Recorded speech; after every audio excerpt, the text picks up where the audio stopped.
马球会上，楚怀为帮恩师之女取胜，一杖击中了我的小腿。半个月后，他才来府中探望。老师临终前嘱托过我，要好好照顾琼华。我对他只有兄妹之情，你不要多想。我沉默地点点头，没有说话。他不知道，那日回府，我便答应了和裴家的婚事。大家好，欢迎收看达达听书。隔着屏风，我看不清楚怀的神色，但从那毫无歉意的语气中，不难猜出，他仍是那副淡然的样子，清冷出尘，仿佛没有什么事能扰乱他的情绪。曾经我以为自己对他来说是不一样的，毕竟我的父亲与楚怀的父亲交好，我们二人也算得上是青梅竹马。年幼时，两家也玩笑着说过结亲的话。可直到卢琼华进京，我才明白什么叫做亲疏有别。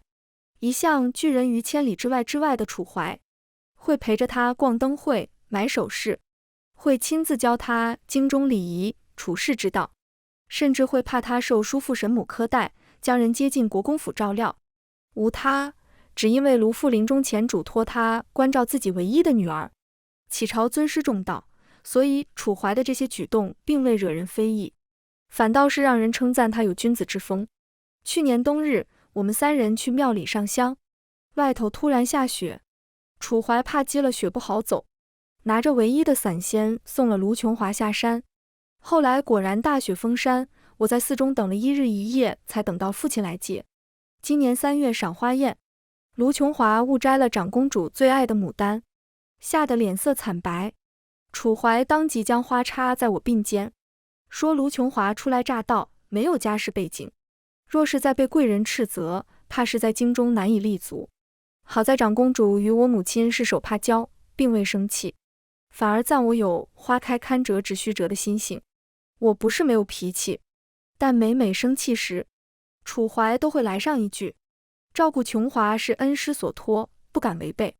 我那些隐秘心事忽的就哽在喉间，酸涩难言，只能端出一副端庄大气的样子，将卢琼华当作妹妹对待。恩佑寺的佛珠，珍宝阁的头面，名门大家的字画，只要他开口，我便拱手相让。可二人却将我的付出当作理所应当。那日马球场上，卢琼华明知道彩头是我姨母的遗物，却还是央着我迎来送给他。我不同意，他便满脸委屈，像是我欺负了他似的。周遭之人都劝我要让着卢琼华这个孤女，楚怀也不满地看着我，责怪我不够大度。见我铁了心不同意，他干脆亲自下场，势必要替卢琼华赢下那步摇。钻心的疼痛中，我突然就想明白了，卢老先生托付的人是楚怀，我何苦要趟这趟浑水？楚怀依旧站在屏风外，等着我像往常一般低头。见我许久没有回应，语气中带上了几分不耐。许令仪，我不愿与他多说，垂眸淡淡回道，我没有多想，今日我有些乏了，世子先请回吧。我腿脚不便，就不送世子了。楚怀才想起来，我的腿是被他打伤的，沉默了一瞬，你的腿还好吗？很好，不劳世子挂心。他还想说些什么，一个丫鬟突然推门进来，手里拿着一本厚厚的册子。小姐，这是夫人备下的嫁妆单子，让奴婢拿来给您瞧瞧。我与裴家的婚事定在3个月后，有些赶，但却是这2年来最好的日子。还没等我回答，楚怀便先开了口，语气冷冽，还带着些许责怪。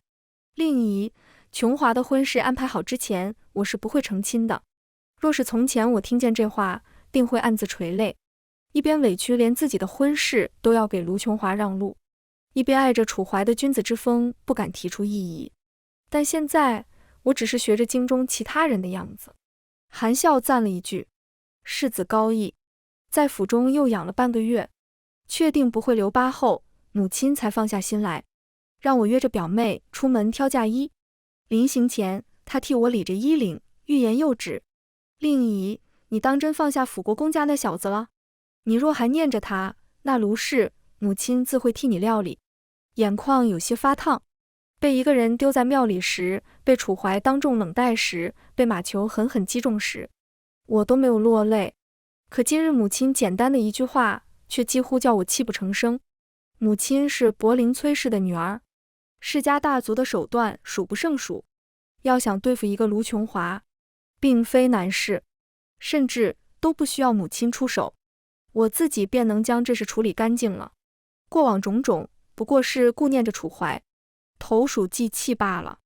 更何况，仔细说来，卢氏并没有什么过错，真正让我死心的是楚怀自己。我擦去泪水，反握住母亲的手。娘，再不出门的话，好料子都让旁人挑走了。原本只是缓和气氛的无心之语，却没想到竟然成了真。资衣坊内，刚走到门口，我就看见两道熟悉的身影。卢琼华指着店内正中央的一个盒子，不知在说些什么。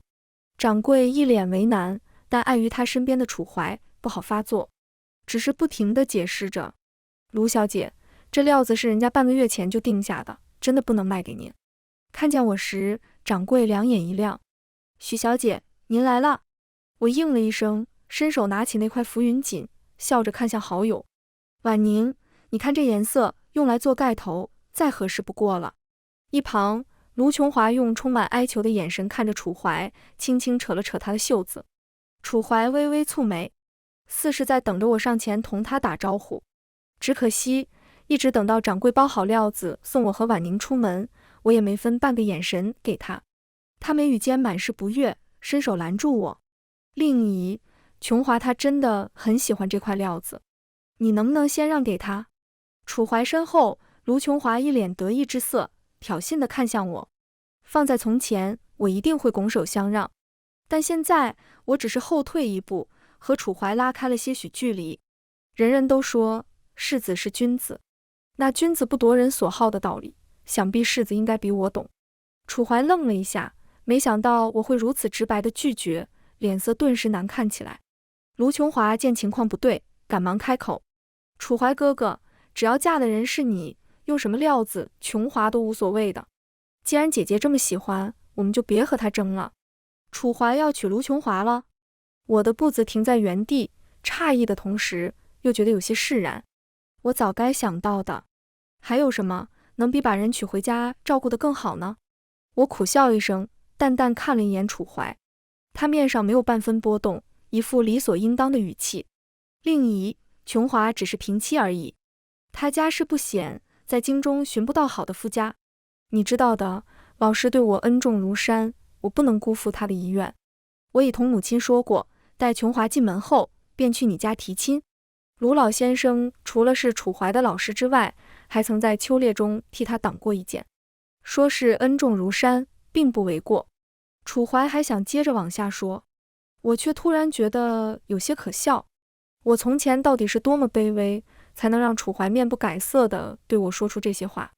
婉宁站在我身边，气得脱口而出：你想什么好事呢？我们令姨已经和裴家。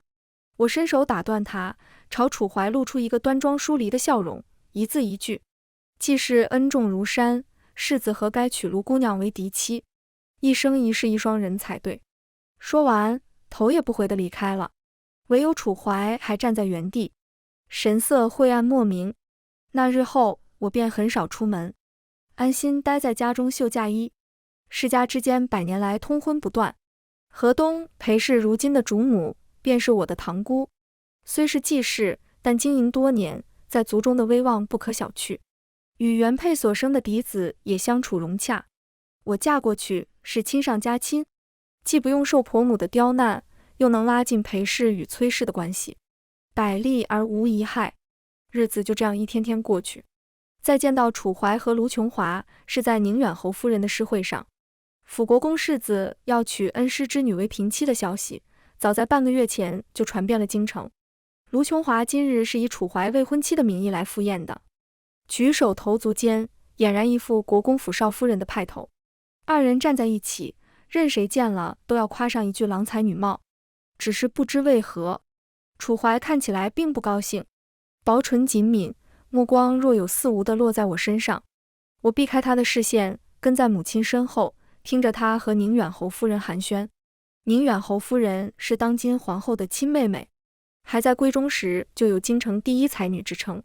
成婚后更是恣意，时不时便办上一场诗会，以诗会友，共赏雅士。听他与母亲说，这次诗会的天头是晏天章的《玄玄奇经》原本，上头还有他的亲批。我自幼爱棋，今日原本只是来散心的，但听他这么一说，顿时心热起来。只可惜，最终还是棋差一招，输给了婉宁。他拿着棋谱在我面前好一顿晃悠。哎呀呀，如此珍贵的棋谱，该放在哪里才好呢？不如就放在许小姐的嫁妆箱子里，请许小姐替我保管可好？我被他逗乐，追着要撕他的嘴。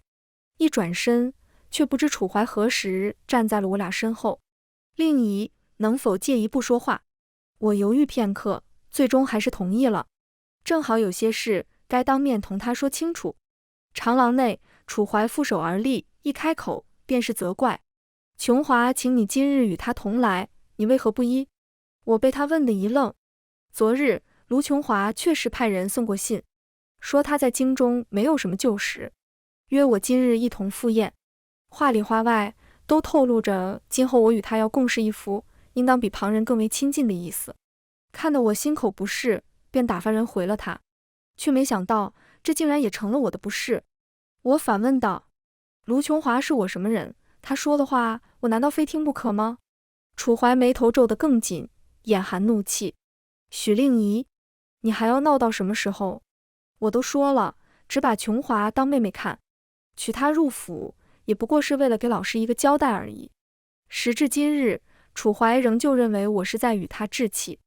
多说无益，我无心再与他纠缠，当即打算离开。楚怀却挡住我的去路，一副为我好的语气。刚刚那棋谱，琼华很感兴趣，你一会就当着众人的面送给他，算是给他赔礼道歉了。我冷眼看着楚怀，心底没有半分波动。世子，从前想必是我说的不够清楚，你要娶什么人，是娶她当正头娘子还是平妻，与我没有任何关系。再者，我并未做错任何事情，用不着向谁赔礼道歉。楚怀轻笑一声，眉眼都染上了晕色。许令仪，这样欲擒故纵的把戏，你还要玩到什么时候？世家大族哪个不是三妻四妾？琼华一介孤女，又只是个平妻，再如何也越不过你这个尚书府的千金。你何苦非和他过不去？我和楚怀不欢而散，他与卢琼华成婚的帖子也正式下到了个府，二人一时成为京中焦点。今日是楚怀给卢家送了128台聘礼，明日是卢琼华出席宴会时带了楚家的家传玉镯，种种消息传得沸沸扬扬，连街头未曾启蒙的小儿都知道，辅国公世子是个有情有义之人，将恩师遗孤照顾得无微不至。我传话下去，与楚怀有关的消息一律不用告诉我，一心在家打点嫁妆相拢。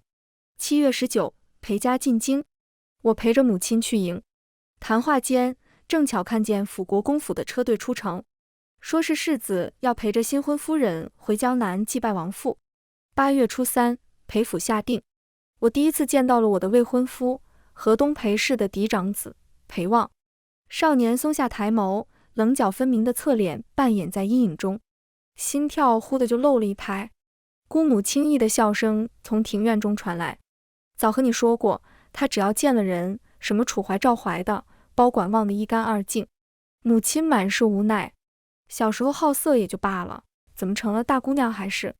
我轻咳了一声，掩饰尴尬。食色性也，这可是圣人说过的。再说了，我看看自己的未来夫婿，有何不可？8月20，我与裴望成婚。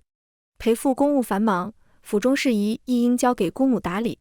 姑母也不爱拘着我，只叫我和裴望好好过日子便是。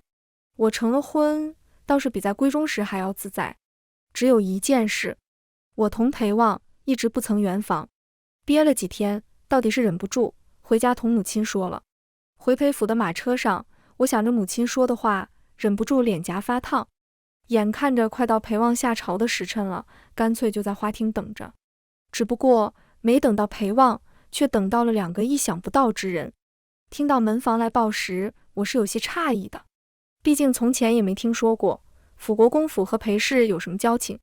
还是管事嬷嬷提醒，我才想起来，裴旺的生母出自范阳卢氏，七拐八弯算起来，卢琼华该叫他一声表哥。我压下心里的不适，将人请了进来，又派人去请了姑母。二人还没进门，我便听见卢琼华娇俏的嗓音：夫君，我与裴大人是表亲，有这层关系，日后走动起来也方便。许令仪，你怎么在这？心中越发烦躁，我轻轻抿了一口茶。我在这里有什么奇怪的？见二人还是一脸不解，我隐隐有个猜测，世子和卢姑娘这是刚从江南回来。楚怀微微颔首，算是默认。难怪他们离京时，我成婚的帖子还未发出去，现在一从江南回来，就直接来了裴府，怕是压根不知道我成亲的消息。楚怀想了好一会儿，面色才稍稍和缓下来，状若无意地问道：可是在此处等你姑母？我的确是在等姑母过来，才好顺理成章告退，远离他们。得到肯定的回答后，他又恢复了那副处变不惊的样子，招呼卢琼华坐下。令仪的姑母是裴旺的继母，她在此处确实算不得奇怪。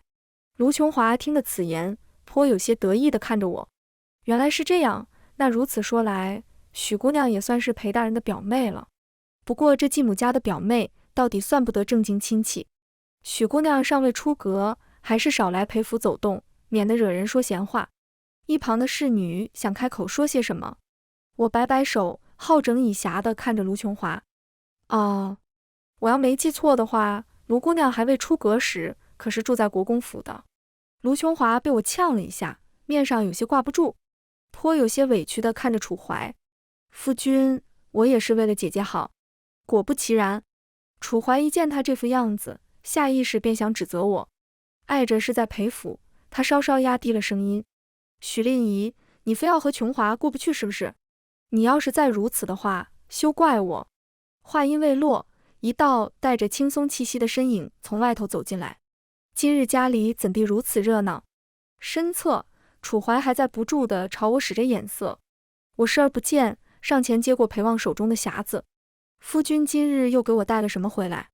茶盏碎裂的声音响起，花厅中安静的有些诡异。楚怀双眼猩红，死死盯住我的眼睛。你喊他什么？我挽住裴旺的胳膊，笑吟吟地看着他。世子不知吗？我与怀瑾上个月便已成婚，世子如今该叫我一声裴夫人才是。楚怀的脸色瞬间变得苍白。琼华，别开这种玩笑。不是说好了，等我从江南回来后，便去你家提亲吗？那日我去探望你时，你明明还在清点嫁妆。说到这里时，楚怀像是突然想到了些什么，猛地抬头。你那时便定下了同裴家的婚事，是也不是？隐隐有质问之意。是又如何？好。楚怀连说3个好字，一副受伤的样子。难怪你对我娶平妻无动于衷，原来是攀上了裴家这根高枝。我收起笑意，冷冷地看着他。楚怀，我早就说过，你要娶谁，与我没有半分关系。倒是你，一边想着娶恩师之女全了大义，一边又嫌弃她家世不显，配不上做你国公府的当家主母，弄出个还未娶嫡妻就先有了平妻的笑话，还想着要我忍气吞声嫁给你，真是既要又要，恨不得天底下的好事都被你一人占去才好。你也不想想，我堂堂尚书府的千金，凭什么就非得嫁给你呢？楚怀深吸一口气，痛心的低吼：我都说了，只把琼华当妹妹，你为什么就不能理解我呢？我简直要被他气笑。楚世子，卢老先生是你的恩师不错，你要如何关照卢琼华，是把她当妹妹还是把她娶回家都没问题，但你非要强人所难，就是你的不对了。天底下有那么多穷人，世子也理解他们，把国公府的田地财物都给他们分了吧。楚怀被我说的难以招架，脸色青一阵白一阵，带着卢琼华离开了。临走时还留下一句：我就不信这京中就找不到一个善解人意能体谅我的女子。花厅内只剩下我和裴旺，他将胳膊从我怀中抽走，神情有些落寞。人已经走了，你不必再演戏。我吐了吐舌头，平日里我从不喊裴旺夫君，刚才确实是故意想气那二人，却没想到裴旺如此敏锐。一下便觉察到了。我看着匣子中的糕点，故意岔开话题。浮云楼的桂花糕，你怎么知道我爱吃这个？裴旺微微敛眸，路过，顺手买的。夜里，我倚在榻上，忽然想到，浮云楼与裴府明明是相反的方向。白日里母亲说的话又浮现在耳边，我蹭的一下从榻上直起身。琉璃，去请姑爷过来。裴旺来时，丫鬟正给我揉着腰。没办法，刚刚起太急，扭着了。我哀怨地看他一眼，思考着该如何开口。我来吧。还没等我想好，裴旺拿过丫鬟手中的药油，在我身侧坐了下来，温热的掌心紧紧贴着我的腰侧。鬼使神差的，我来了一句：我早就不喜欢楚怀了。男人像是没听见一样，自顾自地揉着我的伤处。房内烛火摇曳，我背对着裴旺，看不清他的神色，干脆一股脑说了下去。我很小就认识楚怀了，他生得好看，父亲又开玩笑说要与楚家结亲，我便同他走得近了些。辅国公夫人就这么一个儿子，自幼对他寄予厚望，盼望他能撑起国公府的门楣，不要输给了他那些庶弟。楚怀也一直克己守礼，在京中颇有贤名，尤其是在卢琼华来了后，大家都称赞他有君子之风。他对卢琼华也越来越好，对他好也就罢了，还三番五次的让我受委屈。一开始我也是不甘心的，可后来我想明白了，或许这么多年我从来没真正了解过他。我喜欢的不过是自己给自己编织的一个幻影，幻影破了，我的喜欢也就不存在了。屋内很安静，裴旺的嗓音有些阴哑。今日怎么突然想起和我说这些？我把头埋进软垫里，闷闷地说：今日我去找阿娘，说起我们还未圆房。阿娘说了，夫妻之间最要紧的就是坦诚相待。腰上猛地一痛，裴旺别过头去，喉结微微滚动。你怎么还和岳母说这些事情？我凑到他面前，眨巴着眼睛。谁让你不和我圆房的？我不和母亲说，难道跑到大街上和别人？话还未说完，裴旺的俊脸突然在我眼前放大，微凉的薄唇印在我的唇上。红烛摇曳，一世旖旎。楚怀当真在京中相起了嫡妻人选。他自视甚高，3品以下官员的女儿，他连见都不见，一心想找个对自己仕途有益的。只可惜京中的夫人们都是人精，要他们卖国公府面子，夸赞楚怀1、2，当然可以，可要他们把自己的女儿嫁过去，那是绝对不行的。一来二去，楚怀竟开始给我写信，说若是我与裴旺和离，他愿不计前嫌娶我。我气急，反手就将他的信贴在了大街上。没过多久，楚怀在京中的风评就一落千丈，人人都说辅国公世子太会算计，一心想拿别人的掌上明珠当垫脚石。楚怀最是听不得这些，日日借酒消愁，误了好几回差事，接连被罚。楚夫人也终于明白，自己儿子是娶不上高门贵女了，但她没怪楚怀，反而怪上了卢琼华。一天到晚想着法子搓磨他，日日要他到院中站规矩，刮风下雨从不例外。气势出了，可苛待心腹的名声也传了出去。几次在宴会上见到他，都是一脸憔悴的样子。10月初，皇后娘娘千秋，我与裴旺一同入宫赴宴，坐在我们上首的正好是辅国公夫妇。楚夫人看起来比前段时间更憔悴了，无她，那些被惦记上女儿的贵人们，面上客客气气的拒绝，背地里却咬碎了一口银牙，想招法的参辅国公一家子。楚怀被连降几级，就连辅国公也吃了挂了。宴席过后，陛下召见裴旺，我便带着丫鬟们先回府去。马车没走多久，突然又停下了。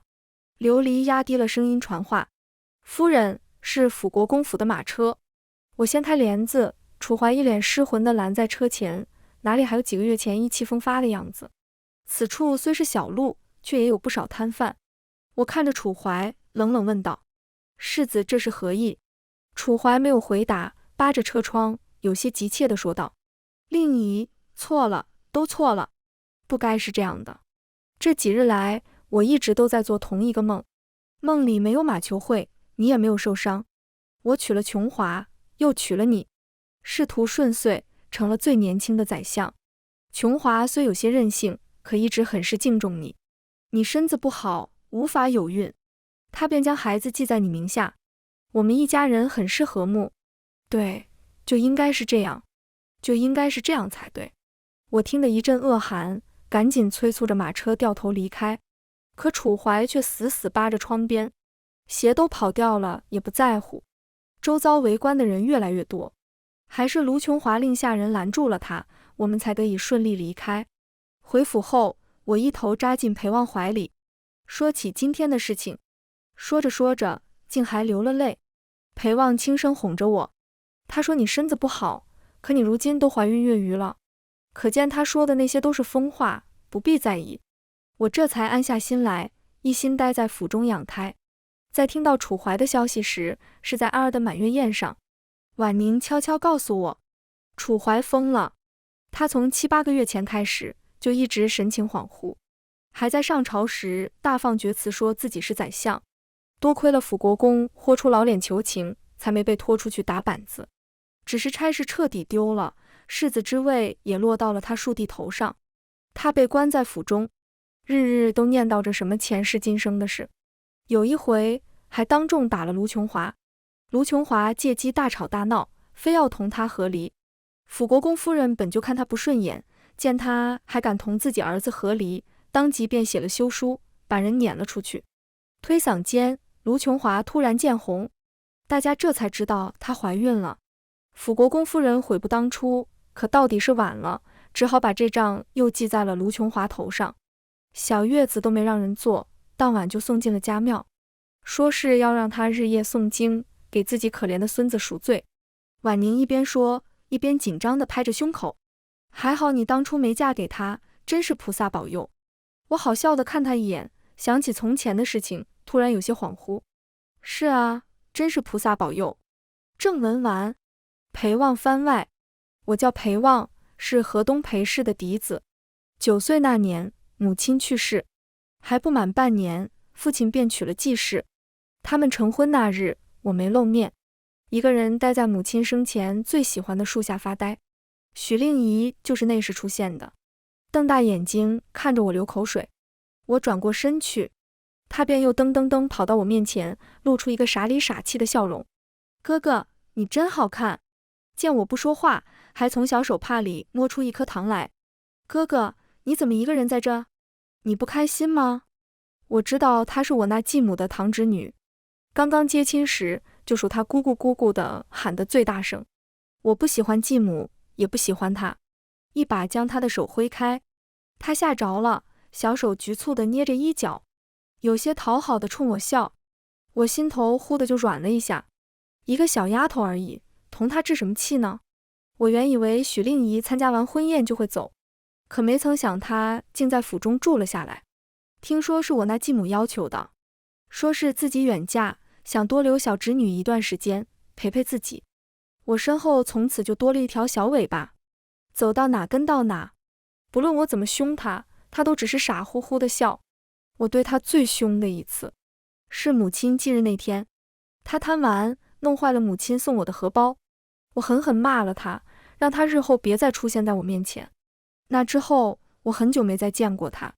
又过了一段日子，房中婢女说漏了嘴，我才知道那荷包不是她弄坏的，是嬷嬷不小心洗坏了，怕我责罚，才故意塞到她手里。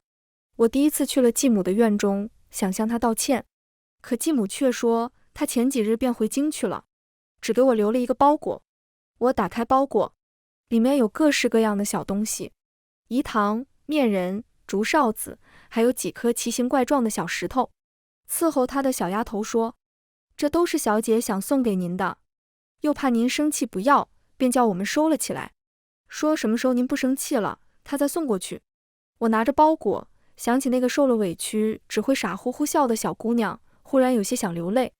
继母嫁过来的第3年，我终于改口喊她母亲。日久见人心，我知她是真心待我好。许令仪的消息也多了起来，她启蒙了，在每颗糖上都写上自己的名字。结果发现写了字的糖是苦的，气得哇哇大哭。他学女工，自己给自己做鞋子，结果做得太慢，鞋做好时已经穿不了了，一点一点拼凑成一个鲜活的许令仪。所以在一亲时，我下意识说出了他的名字。继母有些诧异，但还是去问了。可许家回话说他已经定亲，我就此放下，只是始终再提不起成亲的心思。20岁那年，父亲官至宰相，我们举家进京，我再一次见到令仪，他过得很不好，眉宇间都染上了哀愁。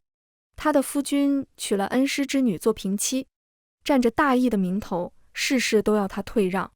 他冬日赏梅落了水，自那以后便子嗣艰难，只能将他人的孩子寄作嫡子。他像是一朵开尽了的花，一日一日枯萎下去，不过30便郁郁而终。他出殡那天，我去送行，恍惚间想到，若当年娶她的是我，如今会是怎样？一念难消，渐成心魔。我不顾族中反对，辞去官职，四方游历，只为寻得轮回重生之法。只可惜蹉跎半生，求之不得。某日行至滇南边陲，我在一座破庙中躲雨。这庙荒了许久，连菩萨金身上都结满了蛛网。我一一清理干净，却忽地失足跌落。再醒来时，已回到了年少之时，许家回话的那一日。初夏的微风轻轻吹过，我怔愣地坐在原地，看着桌案上的小小面人，打定主意，哪怕是抢亲，也要将人抢过来。继母身边的嬷嬷从长廊那头走来，满脸喜色。公子，许家回话，您的亲事成了。我抬头望着窗外的半枝莲，在心里默念了一遍又一遍。菩萨保佑。全文完，达达听书，感谢您的观看。每天上新精彩小说，喜欢就订阅吧。